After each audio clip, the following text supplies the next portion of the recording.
Alhamdulillahi Rabbil Alamin.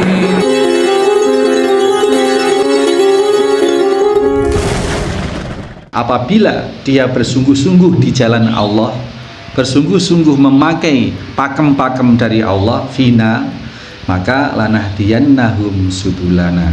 Ditunjukkan, diberi hidayah oleh Allah untuk senantiasa berada di dalam cara-cara Allah Subhanahu wa ta'ala. Maka pasti dia terbimbing, pasti dia akan terselamatkan, karena dipelihara oleh Allah, tidak keluar dari jalur rel.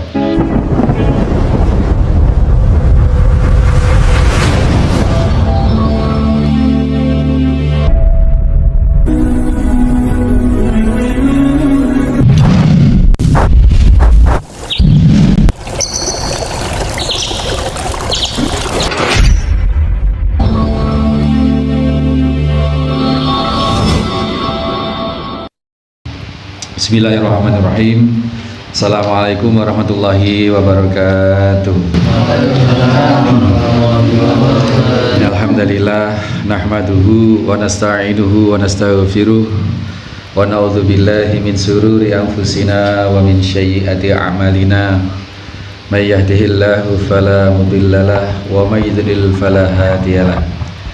Asyhadu an la ilaha illallah wahdahu la syarikalah. Asyhadu anna Muhammadan abduhu wa rasuluhu la nabiyya ba'da. Allahumma sholli wa sallim wa barik ala Muhammadin wa ala alihi wa sahbihi wa ba'd. Hadirin, hadirat, bapak-bapak, ibu-ibu, adik-adik, anak-anakku sekalian yang di aula Yatim Center Majelis Ilmu ini, ataupun yang ada di manapun berada saat ini, rahimani wa rahimakumullah. Kita masih di dalam muqaddimah babul fil mujahadah, bab tentang bersungguh-sungguh, atau dalam makna yang lebih khusus lagi adalah bab berjuang. Berjuang tentunya di sini perjuangan yang positif.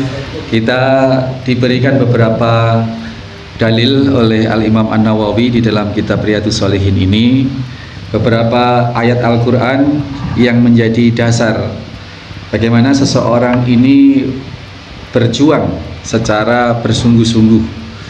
Jadi kalau bersungguh-sungguh ini belum paripurna, tetapi kalau sudah maknanya berjuang, itu pastilah bersungguh-sungguh, karena berjuang pasti menghadapi resiko. Kalau hanya bersungguh-sungguh, ada resiko dihindari. Tapi kalau berjuang, itu apapun yang ada di depan, resiko apapun, berusaha dilewati. Itu berjuang.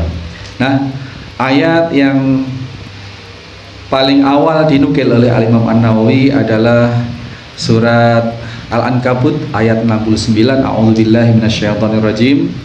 Walladzina jahadu fina lanahdiyannahum subulana wa innallaha lama'al muhsinin. Dan orang-orang yang berjuang, orang-orang yang mereka berjuang di dalam kami, di jalan kami, fina, maksudnya di kubu kami atau di pihak kami, kata Allah Subhanahu wa taala, atau dengan mengikuti versi pensyariatan petunjuk kami, begitu, mengikuti skenario kami, memakai pakem dari kami. Maknanya fina itu maksudnya memakai caranya Allah, memakai cara-cara yang Allah bimbingkan melalui Al-Quran dan As-Sunnah ini. Lanahdiyannahum subulana, lanahdiyannahum subulana. Ini maka sungguh kami akan berikan petunjuk kepada mereka jalan-jalan kami. Dan sesungguhnya Allah, wa innallaha lama'al muhsinin, membersamai orang-orang yang ihsan, membersamai orang-orang yang senantiasa merasa diawasi oleh Allah Subhanahu wa ta'ala. Ini ayat ini Bapak Ibu sekalian menunjukkan kepada kita bahwasanya sedemikian kesungguhan atau perjuangan di dalam menegakkan kalimat Allah, li'ila kalimatillah, kebenaran ini mendatangkan apa? Hidayah. Jadi hidayah itu bukan sesuatu yang tidak sengaja. Kalau kita lihat di beberapa konten, di beberapa kejadian, orang mu'alaf, kan sekarang kalau hidayah ini kan hubungannya dengan seolah-olah tidak Islam, kemudian dapat hidayah masuk Islam. Itu kan gampangannya itu cerita gitu, Pak. Maka di beberapa kejadian sekarang ini marak orang dengan kejadian Israel menyerang Palestina dengan keteguhan warga Palestina seperti itu, maka mengundang simpati, kemudian orang pada melihat Islam secara dekat, kemudian berbondong-bondong orang-orang Eropa, orang-orang Amerika itu masuk Islam, mendapat hidayah. Nah, ini kesungguhan. Jadi hidayah itu dijemput, hidayah itu diupayakan. Jadi tidak ujuk-ujuk, Pak. Tiba-tiba ada artis masuk Islam misalkan, ada non-muslim masuk Islam. Ternyata setelah kita telisik, dia sudah lama mengamati, mempelajari, sudah lama ternyata. Kayak Dr. Charlie itu, yang ya YouTuber Dr. Charlie, ya Deddy Corbuzier itu dulu juga non-muslim. Ternyata perjalanan menjadi muslim itu tidak ujuk-ujuk. Kita juga mengaca pada kasus sahabat Bilal bin Rabah, bagaimana beliau sedemikian bersungguh-sungguh di dalam berjuang,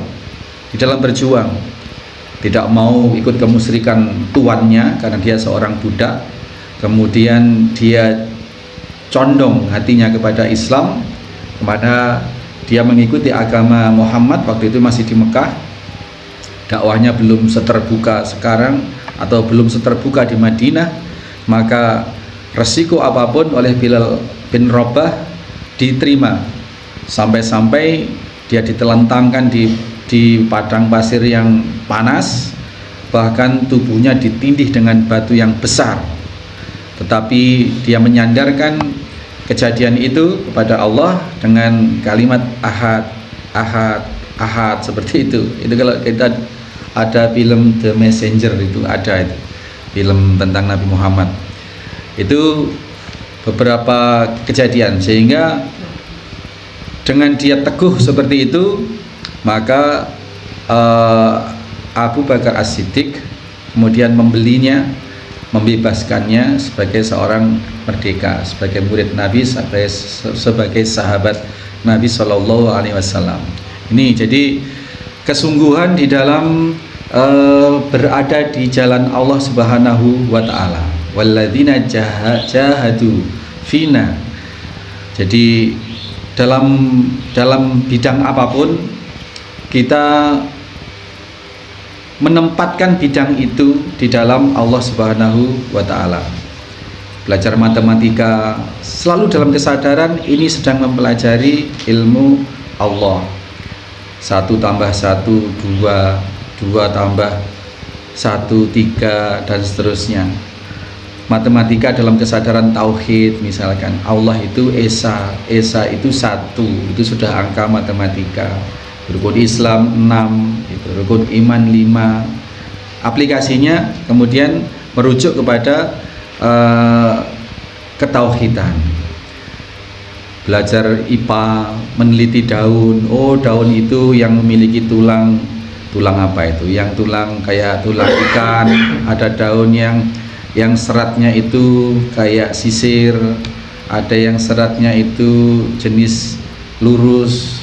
Nah, itu dipelajari, itu semua memiliki satu rangkaian keterkaitan langsung dengan Allah Subhanahu wa Ta'ala. Kalau binatang yang bertelur dengan binatang yang beranak, itu ada kesamaan apa di antara semua yang beranak dan di antara semua yang bertelur. Yang bertelur itu pasti tidak punya telinga, nggak punya daun telinga. Dari melata sampai yang bisa terbang, itu yang bertelur itu tidak punya daun telinga. Nah, kalau yang beranak itu ada daun telinganya. Ini kan satu rahasia yang kadang tidak terpikirkan oleh kita. Ini menunjukkan bahwasanya sang penciptanya adalah yang maha tunggal. Jadi kalau pelukis Afandi itu punya ciri khas, Abdullah misalkan, Raden Saleh misalkan, punya ciri khas masing-masing. Semua lukisannya Afandi yang beredar itu ciri khasnya seperti itu. Apaan ada lukisan seperti itu ya Afandi. Apaan ada lukisan yang seperti apalagi ya Raden Saleh misalnya. Itu ada ciri khasnya. Ciptaan atau karya itu merujuk pada yang membuat gitu.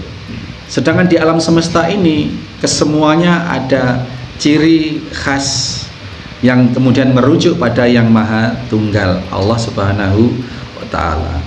Ini semua bidang selalu disandarkan pada Allah Subhanahu wa ta'ala. Ini bersungguh-sungguh di dalam usaha apapun, di dalam berbisnis, berniaga, di dalam terjun di dunia pendidikan dan lain sebagainya, di bidang keperwiraan misalnya, di bidang birokrasi pemerintahan, semuanya apabila dia bersungguh-sungguh di jalan Allah, bersungguh-sungguh memakai pakem-pakem dari Allah, fina, maka lanahdiyannahum subulana, maka pasti dia terbimbing, pasti dia akan terselamatkan karena dipelihara oleh Allah, tidak keluar dari jalur rel, ditunjukkan, diberi hidayah oleh Allah untuk senantiasa berada di dalam cara-cara Allah Subhanahu wa ta'ala. Dan orang yang bisa demikian hanyalah orang yang ihsan, hanyalah orang yang memiliki kesadaran khusyuk yang artinya terhubung dengan Allah Subhanahu wa ta'ala. Orang yang khusyuk dia memiliki derajat ihsan.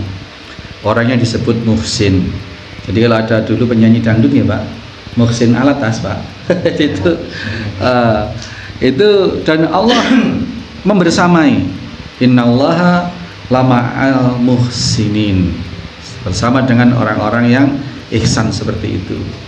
Dan orang ihsan inilah yang bisa memelihara diri di dalam jalan Allah, yang akan mendapatkan bimbingan petunjuk dari Allah. Gitu. Sesungguhnya ini terbuka peluang bagi semua muslim, tapi tidak semua muslim berada pada kesadaran ini. Maka kalau sholat itu Pak, ihdinas syiratal mustaqim, itu coba apa yang terbayang dalam hati kita Pak? Ihdinas syiratal mustaqim, apa nggak terbayang sama sekali? Ingat kompor yang masih nyala, ingat sawah yang belum selesai dibajak yang kemarin. Nah, kalau sholat itu, jadi betul-betul sholat dari bismillah sampai ghairil maghdubi alaihim waladdallin. Ini benar-benar dalam kesadaran penuh bahwa kita sedang berkomunikasi, sedang meminta dipelihara di jalan Allah. Ihdinas siratal, ihdina, tunjukilah kami, bimbinglah kami, as-sirata, jalan, al-mustaqim, yang lurus, yakni jalan kenabian. Siratal ladzina an'amta, jalan yang diberikan kepada kaum yang telah Engkau beri kenikmatan, yakni kenikmatan iman Islam. An'amta alaihim, ghairi, bukanlah jalan al-maghdub ad-dhalin, jalan yang diberikan kepada orang yang dimurkai, ya, orang yang dimurkai dan orang yang sesat. Dimurkai itu Yahudi Pak, karena dalam sejarah dan takdirnya Yahudi itu istiqomah di dalam kesesatan, di dalam kedurhakaan. Maka dia di al-maghdub, dia diberikan kemurkaan oleh Allah. Dan Nasrani itu selamanya dalam kesesatan karena menuhankan anak manusia. Makanya al-maghdub dan ad-dhalin itu merujuk pada Yahudi dan Nasrani. Jangan sampai kita ini terjerumus ke dalam apalagi masuk agama mereka, dalam perilaku mereka pun kita jaga. Kalau keluar dari Islam kemudian masuk Yahudi, masuk Nasrani, agak langka lah Pak. Tetapi yang paling tidak kita sadari, perilaku kita sudah menyamai perilaku Yahudi meskipun masih Islam, dan menyamai perilaku Nasrani. Siapa yang emo 14 Februari kemarin, apa itu?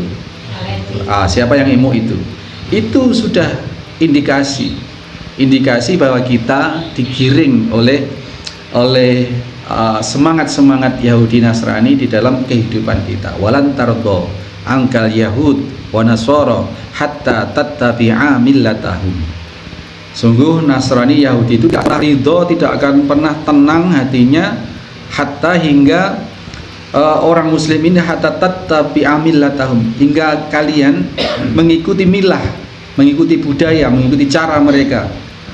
Yang lebih parah, mengikuti agama mereka. Murtad jadi mereka.